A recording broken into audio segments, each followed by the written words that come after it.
Hey everybody, welcome back to Patriot to the Core podcast. It is, of course, Thad Forrester, and it's been a few months. I know, it's been since January, and it's just been tough. I think I warned you that my episodes would be much more sporadic now, and that's just kind of the way life is right now. But I've missed it, and I've got this kind of a special Memorial Day episode with Renee Nickell, who is a Gold Star sister. She's an author, she's a writer, and she's got some good stuff going on because she started off doing everything herself, and now she's got a publicist, and the book is getting re-released. Her book about her brother, Major Samuel Griffith, that is going to come out on June 14th. It's already out right now, but the new version will be out on June 14th. So I'll have some links here in the show notes, and we're going to talk about there is some heavy stuff here. It's emotional for her to talk about his death and some of the experiences she went through the days following his death, about the Dignified Transfer at Dover Air Force Base, the funeral, some conflicts in the family she speaks about. We don't talk about that much here, but the book talks about that.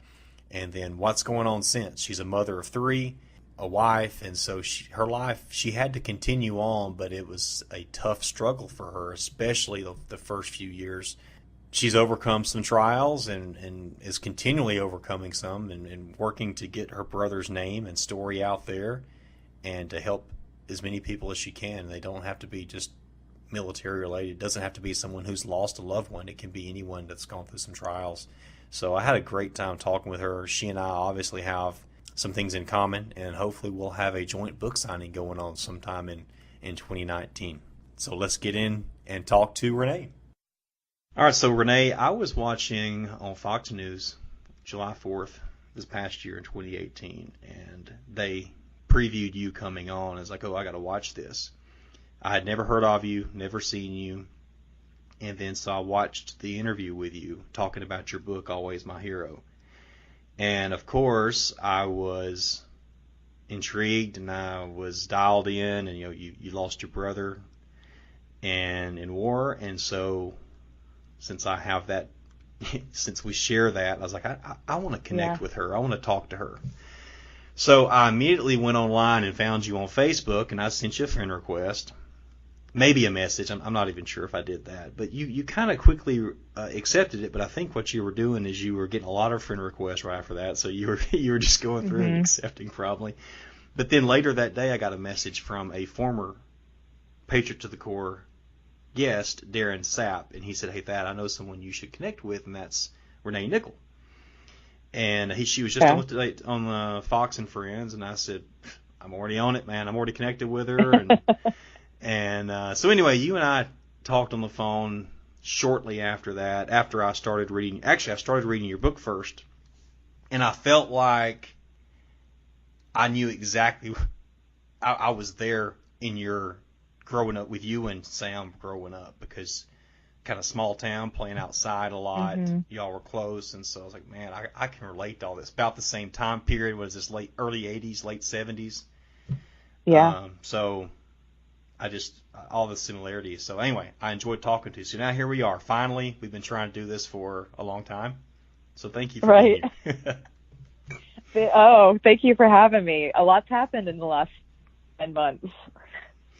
Yeah, well, you've been doing some kick butt work yourself, just promoting the book and your brother's name, and then speaking in articles, and so hopefully we can talk about all of that. But first of all, after that long introduction, I guess, of me rambling, I do want to ask you, how long has it been since Sam was killed, and kind of what are some of the different emotions that you've gone through? Well, he was killed December 14th of 2011, so it's been 7.5 years, which just kind of blows my mind that we're coming up on 8 years. I picture him, that last hug leaving, on the porch, my mom's porch, and it doesn't feel like it's been 7.5, almost 8 years since that's happened. So, roller coaster of emotion. In the beginning, as it's just a state of shock. I mean, you're in shock for a while. That shock doesn't go away after, a week or a month or a couple months. It just kind of lingers there for quite a while. A good year, I'd say. And then, you just go through sadness and anger and depression and, the whys. Why did this happen? Who or what was the anger kind of directed towards? Or was it just the fact that he was gone? Yeah, I think it was the fact that he was gone, but I think when a trauma happens, any kind of really hard situation in our life, I just think anger always seems to be the first emotion. And so, I really struggled with, after my brother died, I had to face a lot of things from my past, from our childhood growing up, and just the fact that he wasn't there anymore, because, my brother and I were very close, and he was sort of that father figure to me. I didn't have a really great relationship with my dad growing up, not like I had wanted. And so Sam just kind of always had me under his wing. And so there was a lot of, just feelings of abandonment, just sadness and so it just kind of came out as anger. Was there ever any anger towards people from the Middle East or anyone from Afghanistan? Was he in Afghanistan or Iraq? He was in Afghanistan. Okay. There was in the beginning.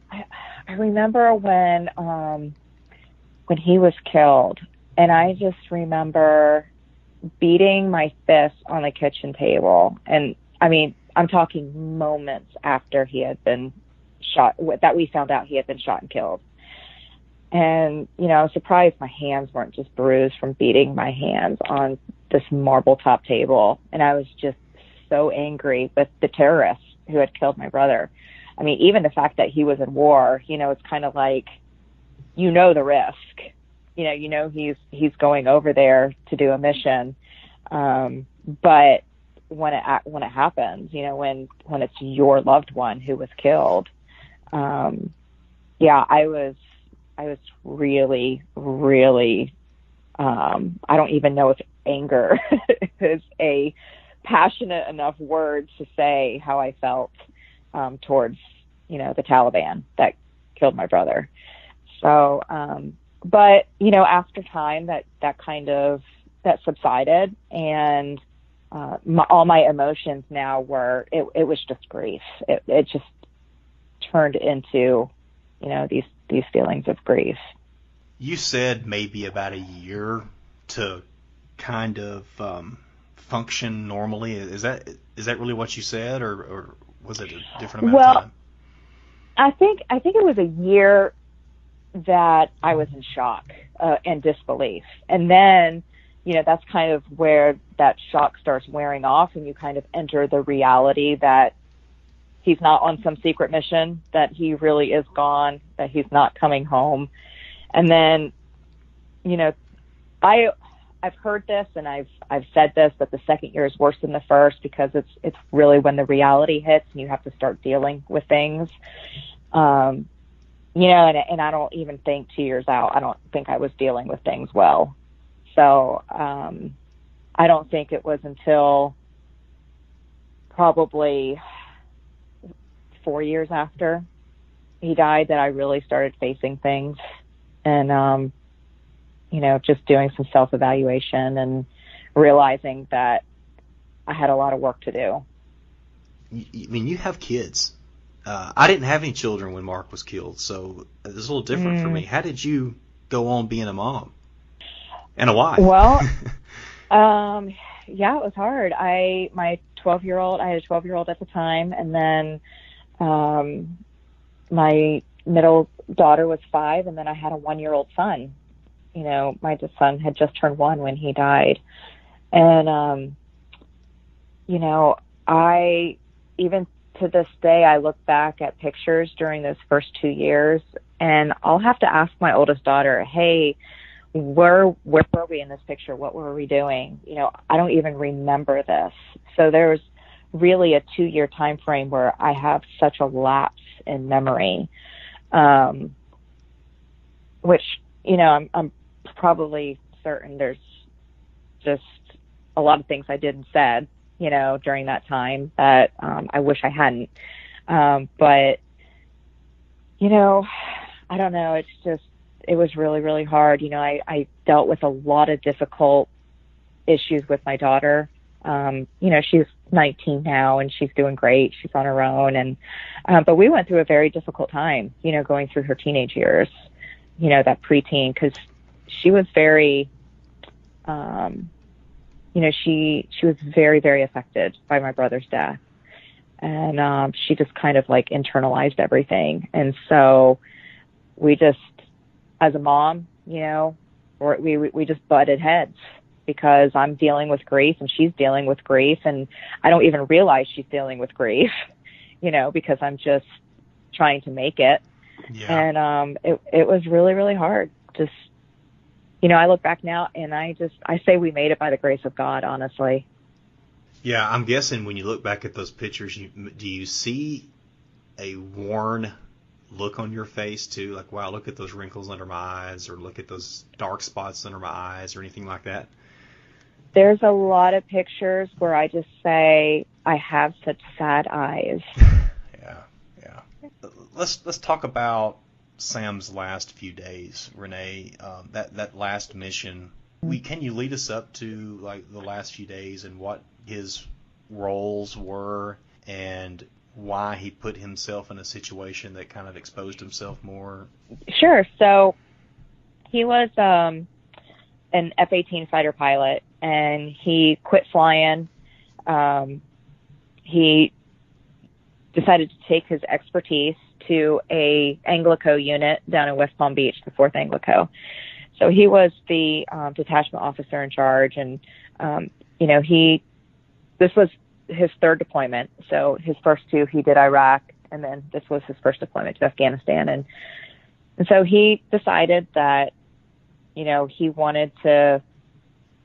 He had done a tour in the air, and he had done a tour on the ground with the 4th Anglico in Iraq, but he wanted to go to Afghanistan and make sure his guys got home safe.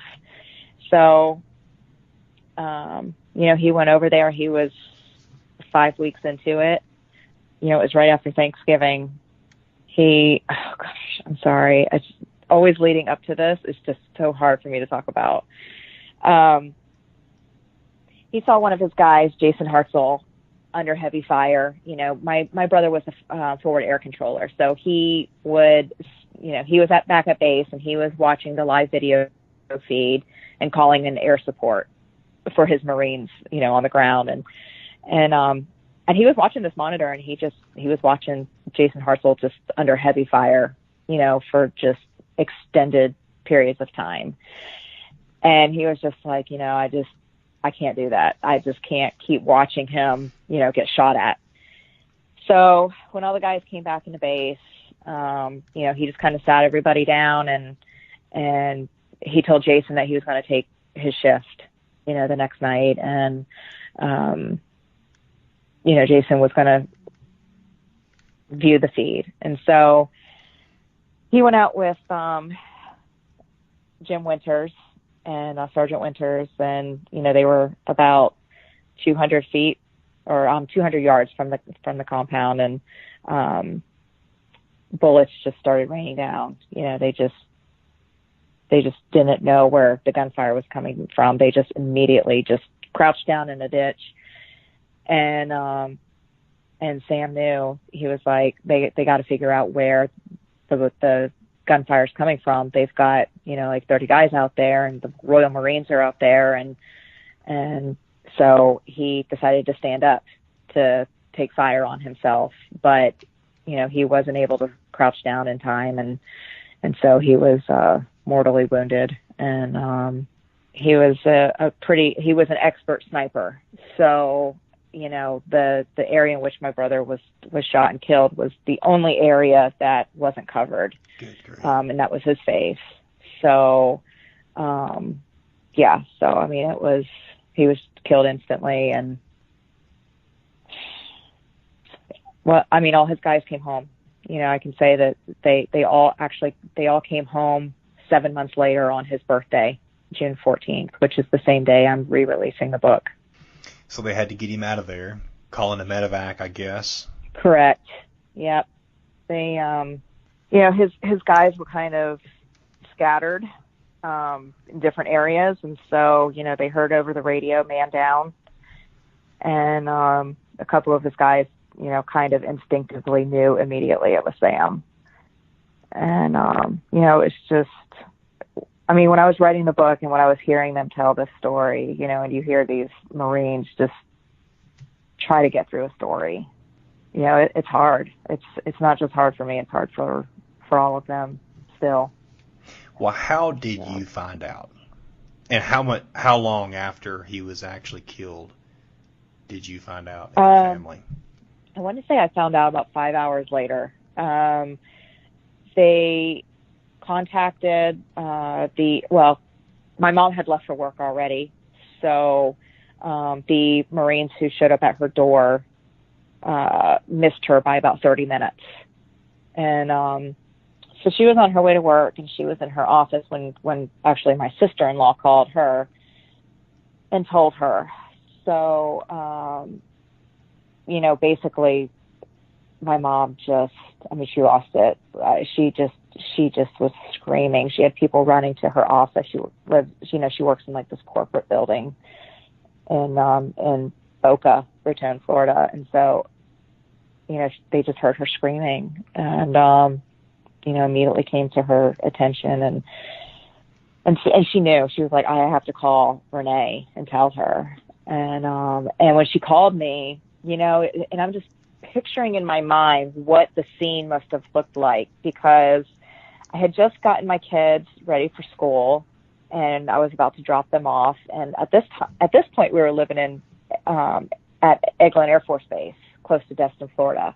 So I mean, just mid-December, still just beautiful weather. And I just remember it was sunny outside, and it was 7:30 in the morning, and I was going to go Christmas shopping for the kids because I hadn't had time to do that yet, and I was getting ready to drop them off at school. And I just, you know, put my makeup on and my hair, and I looked over at the nightstand because my phone rang, and it was 7:34, and I just remember thinking, why is my mom calling me at 7:30 in the morning?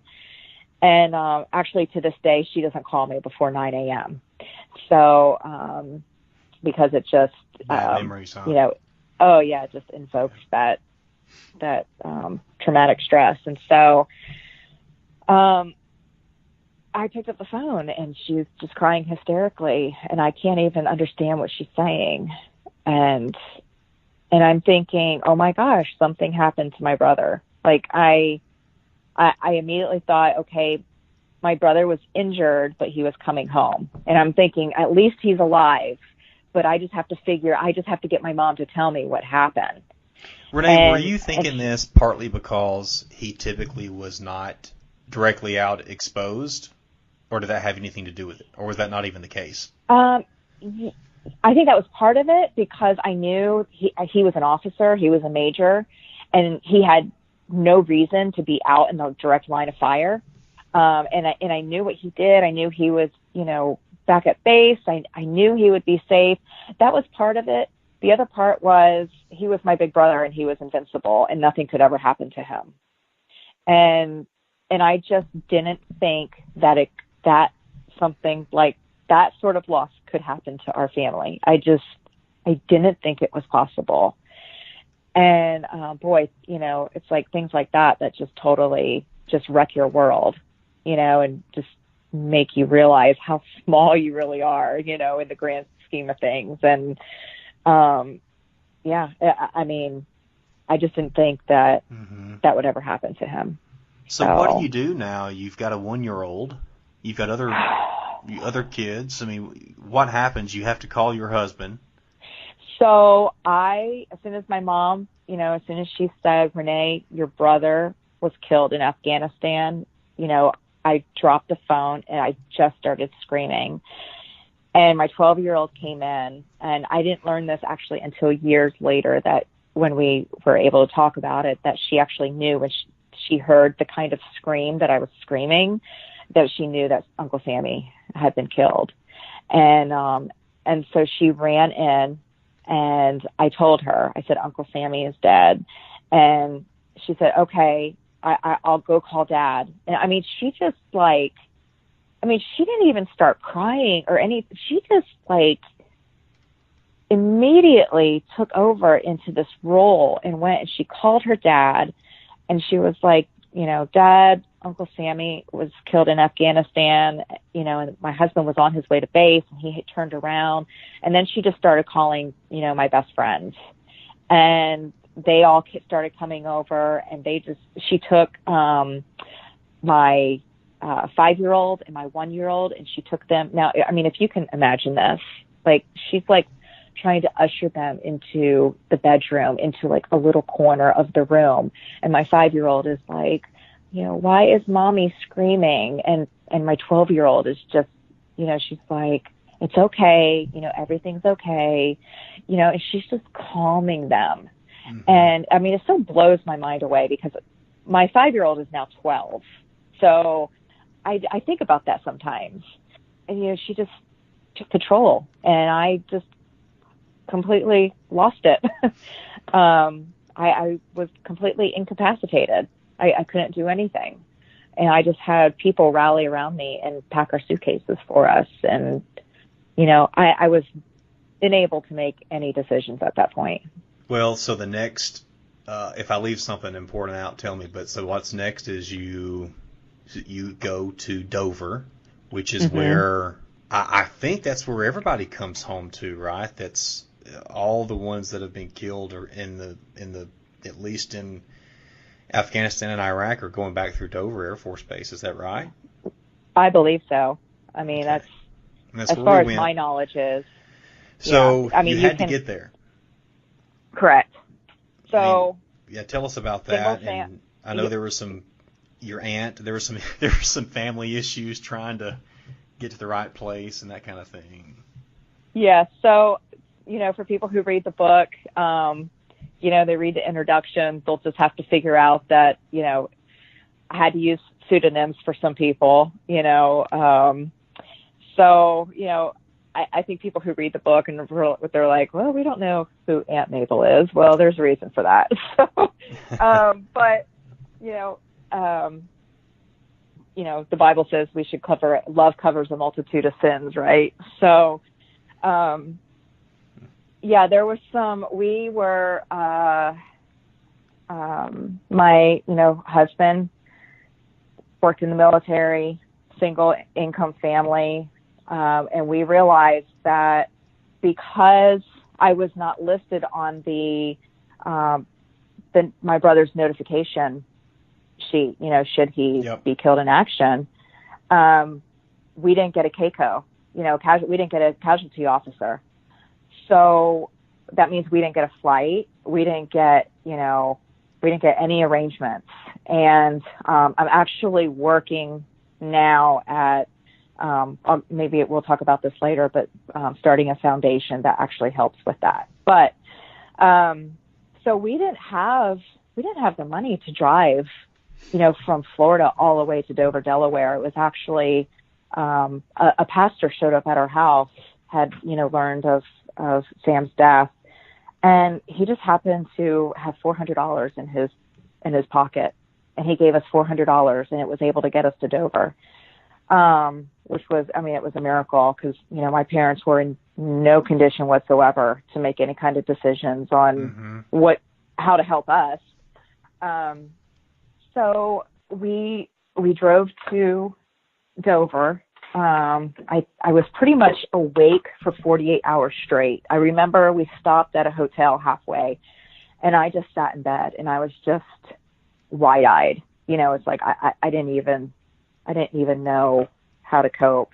So we drove to Dover, and, you know, we were able to stay at the Fisher House.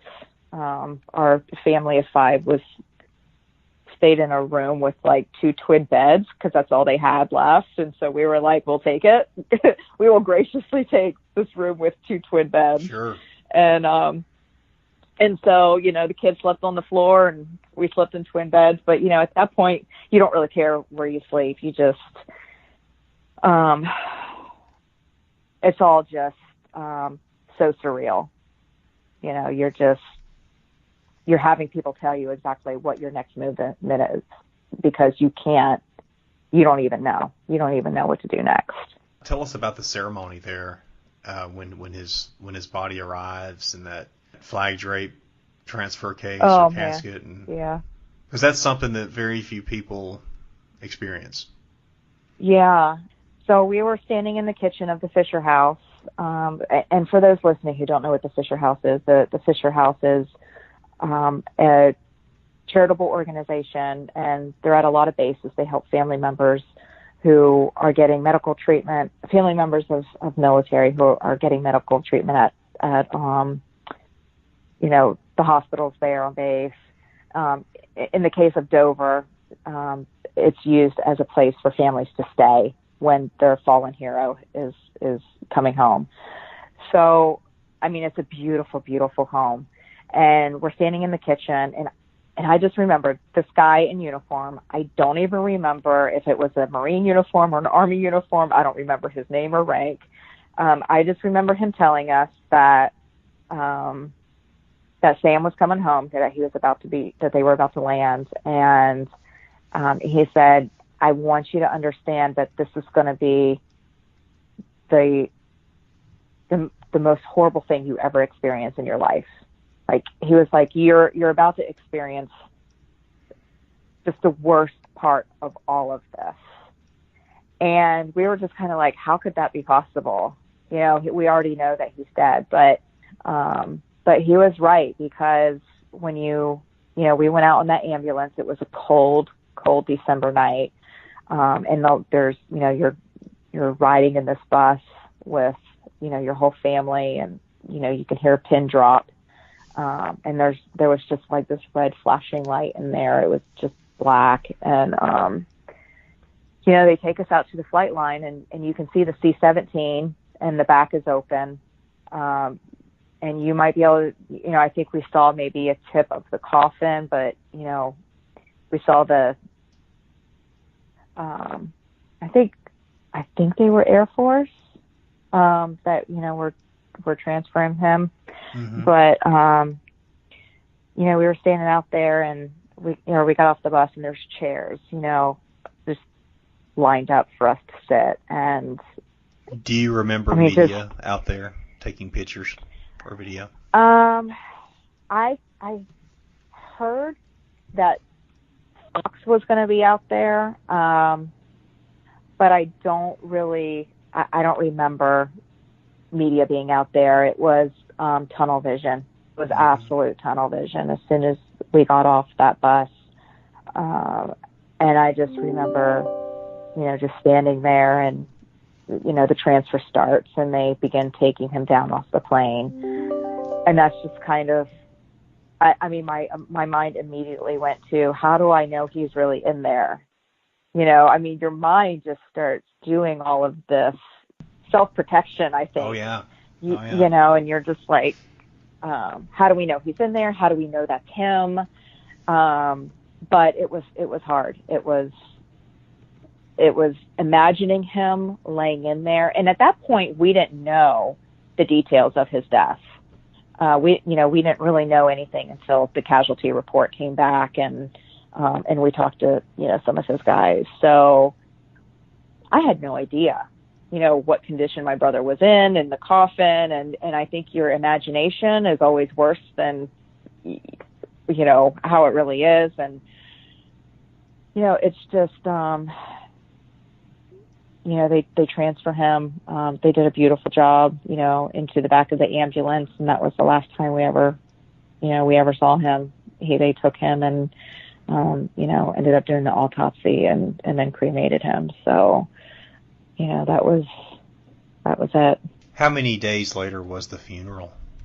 Let's see. I want to say he came home on the 15th or 16th, and then his service was on the 19th of December. Yeah, that's one thing I thought about, Renee, when I was reading your book is, for me, my brother Mark was not cremated, so I saw his body there. And even though it looked different, because they all do, dead bodies. Yeah. And it was pretty horrible to look at. I mean, I guess still those questions of, is that really him? Is that really him? Well, you didn't have anything to look at. So that had to make it tougher, I would think. Well, I wonder, I've wondered this a lot over the years. I've wondered if it would make it easier or harder. I know that they took pictures of him and they supposedly gave the pictures to his widow and or she can get them. They're available anyway. Yeah. Yeah. So it was advised to our family that if he wasn't going to be cremated, that we do not do an open casket. And that we not view the pictures. So, I don't know if I don't know if seeing him, that one last time, I mean, is that something that you have that last image of him? Is that, I mean, I just don't know if that would make things better or worse. Actually, I kind of didn't explain myself. I get what you're saying. And I think I agree with you. For me, it was actually pretty awful. But as the years have gone by, and I'm like, wow, it's been a long time, and that doubt of, is he really dead? Was that really him? Okay, well, it does help that, okay, I did see him. Even though it didn't look as much like him as I think it should have. He also didn't have the injuries to his face. And because I think that would have been really tough, Renee. So I think you may be better off that way. I think for me, it's just like, it's the question of, well, was he even killed? Was he sheep dipped, and is he out there somewhere? It's all these things, and sometimes it may not even make logical sense, but that's right. What goes through our heads. I mean, for a long time, you're just. I mean, I'm thinking, is he out there on some secret mission? One of these days, he's going to show up, like Jason Bourne, and just surprise us all. I mean, and I would have dreams like that too. Dreams that were so real that, he was alive. And so I'd like to, well, let's talk about that if you're good with it. I mean, I went for a long time and I didn't have any dreams, but I wanted to. But it sounded like several other people that were close to Mark did. So with you, I mean, is that one way that you feel like he communicates with you, or how often do you have dreams, or have you had some that have been really powerful that you may or may not want to talk about, in this forum? Yeah, there have been a couple dreams where I absolutely felt like God opened up the heavens and allowed us to have an interaction in our dream.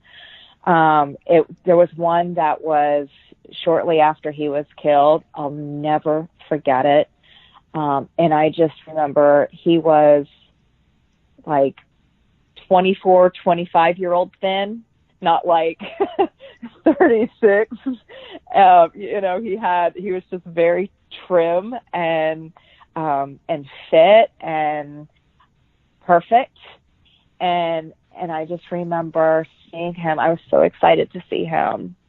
And I just remember grabbing a hold of him, but knowing that he wasn't alive. I mean, I felt like he was alive in my dream, but my brain knew that he was not alive. And I just remember hugging him. And I just remember him telling me that everything was going to be okay and that he's okay. And that dream was so powerful to me. I've never forgotten it. I've had, other dreams like that where he's just very, very real to me, in my dream, and I can have a conversation with him. And, I'm just so thankful. Those are dreams you don't want to wake up from. You just want to kind of, when you wake up, you want to go back into them. And, I've probably had a handful of dreams about him, in the last few years. But yeah, I look forward to those dreams. Renee, why did you write Always My Hero?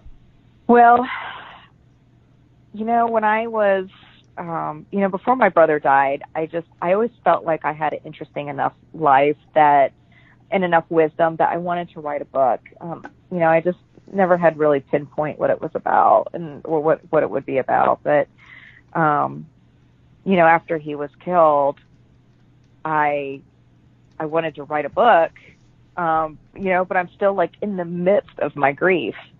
And about 2 to 3 years after he was killed, I started writing the book. And I want to say I wrote between like 10 and 30,000 words. And then I just realized that it was just going to be a disaster. I wasn't ready. And I deleted the whole thing. I mean, I don't even have it anywhere on my hard drive to even look back and see what I had written. I just knew I wasn't ready. And so I just kind of put it on the shelf for another 4 years. And, it was really the prompting of my friend Amanda, who was like, when are you going to write that book? And because she knew me so well, I mean, we had been friends for 10 years. So I think she really saw something in me that she felt that she could ask me that question. And I was just kind of like, yeah, I think I'm ready. Of course, I knew nothing about writing a book. And through this process, everything it's self-taught, and I've just been kind of teaching myself along the way.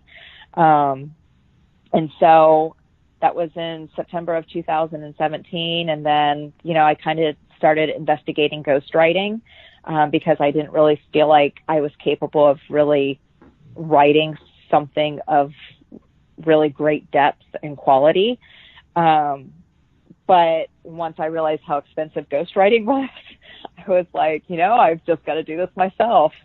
And once I started writing, I did it, I did it an outline, and I just started writing. And when I started writing, I realized how much I needed to write that story myself. And, it was just so therapeutic to sit there and relive all of these memories from our childhood. And, I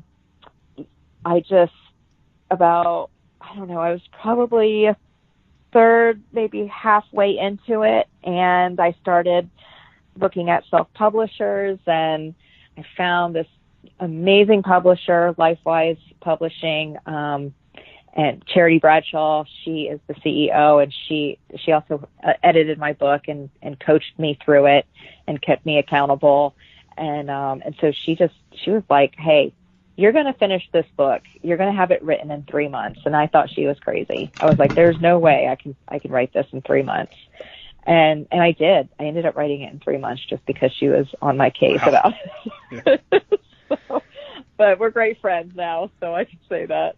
But, when I wrote the book, I really wanted to write it in a way. This was the most important thing to me. I wanted the reader to feel like they knew my brother and they could visualize our story. And I wanted them to be able to love him enough that they felt the impact of his death when it happened.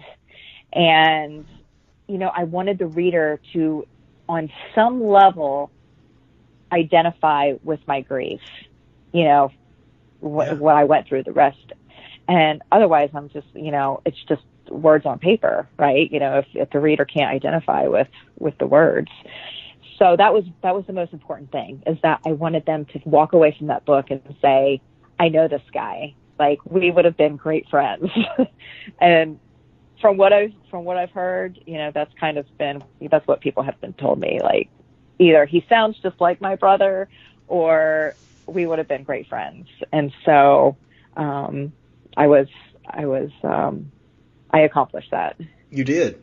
I think so. What were some of the challenges that you faced? I think the greatest and maybe you're still facing. I don't think people realize how expensive it is. It is, I think writing the book is the easy part. The publishing and marketing is the hard part, especially if you don't have an established platform. Mm-hmm. So that's the biggest challenge is trying to convince people that you have something that they need. So that's been the biggest challenge out of all of this. Well, you've been doing pretty dang good. Well, thank you. So what's going on with the book now? You talked about a relaunch or re-release, So I launched it, I published it July 4th of last year, and was on Fox and Friends. And, after that, there wasn't a whole lot of attention. There wasn't, a lot of media attention. But, I have a goal for the book. And so I had to keep that in the forefront. I'm like, okay, if I really want to make this book into something that can be recognized nationally, maybe internationally, we'll see. But, I had to believe in it that it's really something special. And I do. I still, every day I think that this book is really something special, that my brother's life is worth telling. And so I was just doing all of this marketing myself, social media, trying to build my platform on social media. And that's really hard to do. It's a slow process. And so come December of 2018, I was talking to my husband and I was just kind of Googling like literary agents, getting the book republished by, one of the big publishing houses and, basically giving up all my royalties to the book because there's a big difference between being self-published and traditionally published. Mm-hmm. And, you give away all your rights. And then of course, if the big publishing houses have, the rights to your book and then somebody comes in and wants to make a movie, you really don't have any say. And so I did not want that. And so I was like, well, I need somebody to help me market this book. So I just started investigating PR firms. And I found 5 different PR firms, and I basically pitched myself to each of them. And a couple of them, I weeded out pretty quickly. And that's just from, gut feeling, basically. And then one of them, they read my book, very large PR firm, and it just blew me away that they offered me a 6-month contract. And they wanted to market my book. And so, they basically said, hey, we can't really market a book that you released last year or 6 months ago. And they were like, can we do something fresh? Can we maybe add a forward? Can you try to get maybe somebody of influence to write a forward for you? Can you get some endorsements? And I was thinking, well, I can try, but, it's not likely. So I just started sending emails, to people that I thought would write good forwards for the book. And I didn't hear back. And then, I was sitting on my bed one day and I was just like, how awesome would it be if Lieutenant Colonel Alan West would write my forward for me? He was sworn in the year my brother was killed in the same county. And he had met my brother. He's familiar with the 4th Anglico unit. He knows those guys. He is a contributor on Fox News. So he's very well known. And I highly respect him as, a person. And I was just like, this is such a long shot for me to even ask him.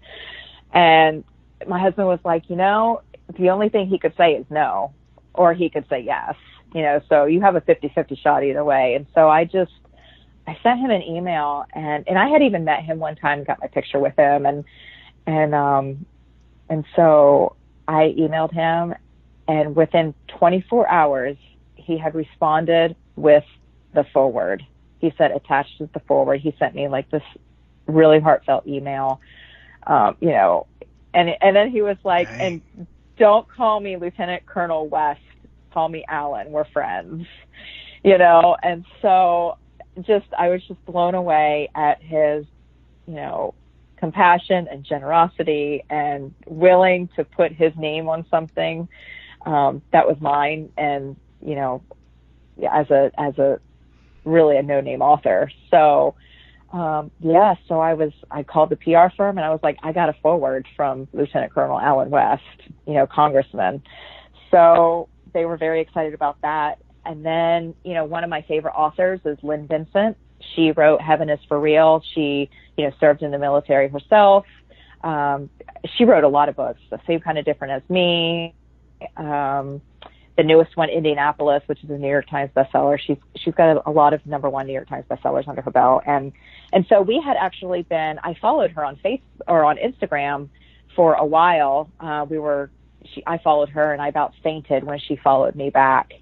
And so I approached her on Instagram, and I told her about my brother, and I asked her if she would read my book and endorse it. And so I sent her an excerpt of it, and she wrote me an endorsement, a blurb for the cover of the book. And I was even like, is it okay if I use this on the cover of my book? And she was like, yes, please, you know.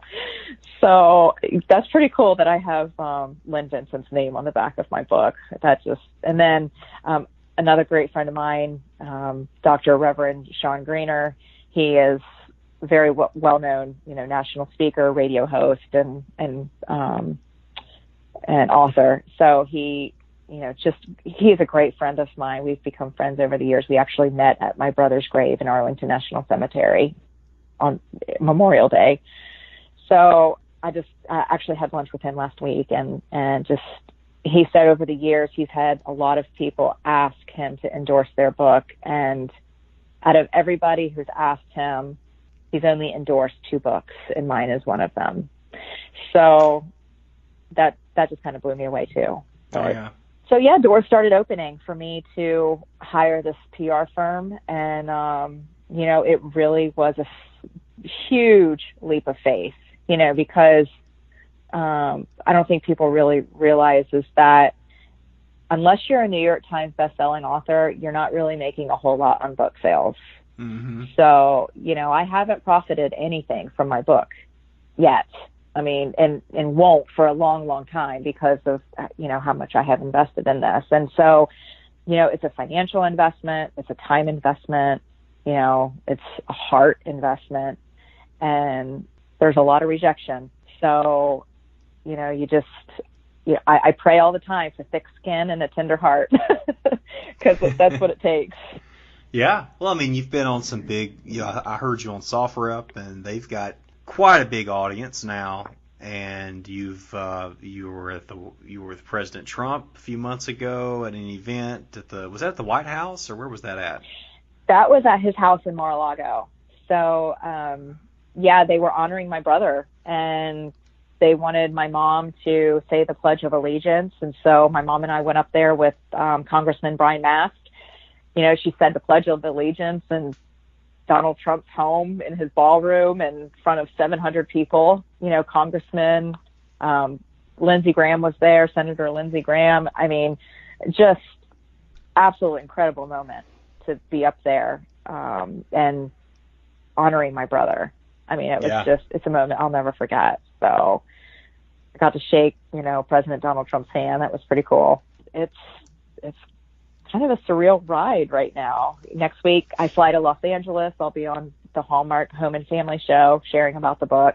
Yeah, I wish I had a DVR still. I don't have one anymore, but so I'll have to catch it. I'm sure it'll show up. I can watch it online, but that'll be great. I look forward to that. And let's talk about well, go ahead. Sorry. Oh no, I was just going to say they're actually airing it twice. So they're gonna air it the 20th and 21st of May, and so I'll definitely share it online. So that's before Memorial Day. To talk about, I want to cover a few more things as we wrap up. Yeah. One of them is you wrote an article about teaching our children about patriotism, basically, and it was published by the Today Show. Can you give us a brief summary of that and the reaction? Yes. So, you know, it was just a quick editorial that I had wrote about, teaching our kids about preserving history and how to encourage respect and remembering, the sacrifice of our fallen soldiers and, just ways that we can instill patriotism in our children. And, things as simple as, talking to family members, at section 60, maybe asking them about their, fallen hero or, even just saying, I'm sorry for your loss, just kind of opening up a door of conversation, to teach your kids, about, the sacrifice of our fallen and, speaking respectfully about those in office and not constantly having negative talk in your home about, those in office, but my viewpoint was, let's talk positive ways of how we can make change instead of just talking, about everything that's wrong. So, because I think a lot of times when there's just constant negativity, we can kind of just really get sucked into that and not really know how to move forward. So, I wrote this article, and it was, I absolutely came from a politically neutral standpoint. Nowhere did I say if I was Republican or a Democrat or a conservative or a liberal. It was, just what my husband and I are trying to instill in our kids. And so the Today parents picked it up. I mean, they published it to their Today Parents website, and I was like, wow, that's really exciting that they agreed to post this article. And then, my publicist was like, hey, if you get enough votes, maybe they'll post it to their Today Parents Facebook page. And so I just started recruiting people to, read the article and vote on the article. And so I had about 200 votes. And I was scrolling through my newsfeed, and there it was. Today Parents had posted my article to their Facebook page. So I felt like I had conquered the world. But then the negative comments started. And then it just kind of like made me crash and burn all over again. So there weren't a whole lot of negative comments. Once people really got a hold, actually it was, you could tell that the negative comments came from people who didn't read the article. They saw the word patriotism and made assumptions off of that. Yeah. And then people who actually were reading the article, they were like, whoa, wait, that's not what she's saying at all. Did you guys read the article? And so all of these people just started commenting like over and over. I mean, I ended up with 140 comments or something. People were just like, well, this is a great article. So as of now, it's just kind of the article on the Today Parents website has kind of blown up a little bit. I'm over 1,000 votes now, which is insane. It's the number one openly discussed topic on Today Parents on their open discussion. So I never thought that would happen. So that's pretty amazing, especially, the topic. It is a great article. It's also a very easy read. It's not long, so it's well done. Yeah. And thanks for sharing that. Thank you. I was kind of late to the party, but I did read it, I don't know, last week or so. Or whenever I finally saw it. I'm a little behind on happenings of today. That's okay. One thing my publisher taught me is that people like to read things that are easy to understand, and they don't want it to be really, really long. And so I always keep that in mind. I actually cut a lot out of the book for that reason. And so I always keep that in mind when I'm, writing a blog post or editorial. People are really, really busy, and they don't have a whole lot of time. So let's put in the key points, keep the article short, and make it an easy read, and people will read it, and they'll be able to take something away from it. Yep. That's good advice. And also, I see you're gonna have an audiobook, which I'm gonna have as well. So I think that's a good move. Well, people keep asking. To say that? No, that's okay. People have been asking me since before the last one, or the first edition came out, for an audiobook, and I just feel like I'm kind of at that point where, I need an audiobook because people, I think, kind of get tired of Surrey reading them books. So, yeah. I've got two more questions, if you're good with this, Renee. One is, sure. probably most importantly, is why would my millions of listeners, or my 500, however many it is, why would they want to read about Samuel Griffith? Boy, man, put me on the spot. No, I'm just kidding. Well, my brother lived a remarkable life. He was an exceptional person. He was a person of extremely high moral character. He was so funny and so lovable. And I think anybody who reads about him will be inspired by his life. And I mean, someone even told me, there might be some kid in India who has absolutely nothing. He doesn't have shoes on his feet, who might end up getting a hold of this book, and he might read about your brother's life and the perseverance it took him to become an F-18 fighter pilot. And he might, end up getting out of his situation and, joining the military or becoming a pilot or an astronaut or, who knows? And so that was just so encouraging to me that somebody who actually read the book, was so inspired by my brother's life. And I've had so many people who aren't military read my book, who have felt an identification with the loss and an understanding of military loss, but even just perseverance of getting through hard times. Like, even if you haven't gone through a trauma, I think really anybody can relate to going through times of difficulty and finding the strength within you to push through, and to find hope. Mm-hmm. So I think anybody, this would be a great story for anybody. I think it's very relatable. And I think people can envision Sam trying to tell a joke, but not being able to get through it because he starts laughing. So anyway, that was good. And you weren't the only one that said that about him, right? So correct. I mean, that's one of his most endearing qualities, is the fact that none of us have ever heard a joke from my brother. Hey, one more thing. I guess two more. I never got to my second question that I haven't forgotten about. But the other one is, having gone through what you've gone through, is there any phrases or words that you feel like people shouldn't say to someone who has lost someone close to them? Oh, yeah. Like, I could go off on a ton of those. But the biggest ones are, do you have closure? You should have closure. If you got to see him, if you got to see him in a casket, you should have closure. Or if you didn't get to see him, you don't have closure. So what's good? It's that word closure, because none of us really ever have closure. I mean,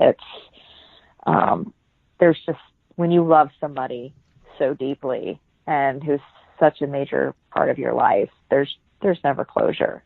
There's nothing that ever makes it okay. So, that's one thing. Oh boy.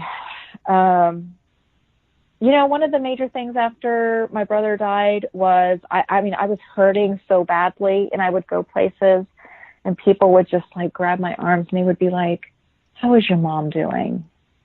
And I just wanted to punch him in the face because my world was falling apart. And I mean, no disrespect to my mom at all, or my, either of my parents or too. Yeah, it'd be rough. Oh yeah.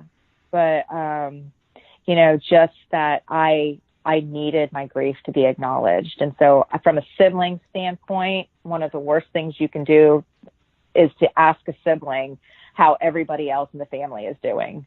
Yeah. And not acknowledge that grief towards the sibling. Yeah. And I'm sure, you and I can probably talk more on that subject later. What about with Memorial Day?